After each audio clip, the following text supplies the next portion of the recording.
onset Alzheimer's disease after living with it for 12 and a half years. I'm so sorry. Thank you. My mother, while living with us, was diagnosed with Alzheimer's 7 years ago. She's 92. My sister was diagnosed with Alzheimer's last summer.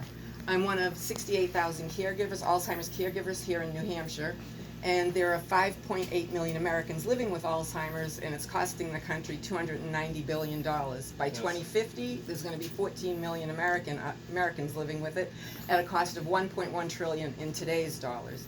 I understand firsthand the toll this is taking on families all across the country, mentally, physically, socially, spiritually, and financially. And lastly, when my sister's given medication, she'll be given the same medication my husband was given in 2010, the same medication that came to market in 1996, 23 years ago. So what will you do to deal with this national public health crisis that's impacting all of us?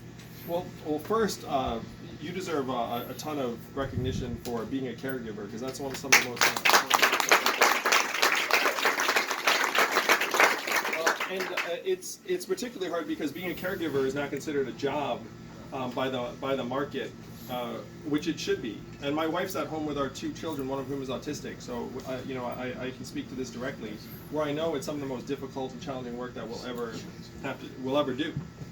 So the first thing is putting $1,000 a month in everyone's hands will at least take some of the edge off of the expense associated with both the caregiver and the person who's suffering.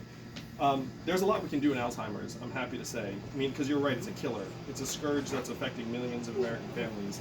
And I've talked to scientists who are at the cutting edge of research, and they're optimistic that we can make meaningful progress. But right now we're under-resourcing a lot of those treatment avenues. A lot of it's coming from private philanthropy.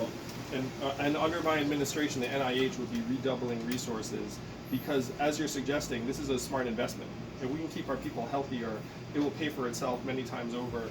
And we have to put adequate support into the families that are taking care of people who are suffering with Alzheimer's. So I will do much, much more, and I'm happy to say the research I've seen suggests that we can accomplish a lot more in curing Alzheimer's in the years to come.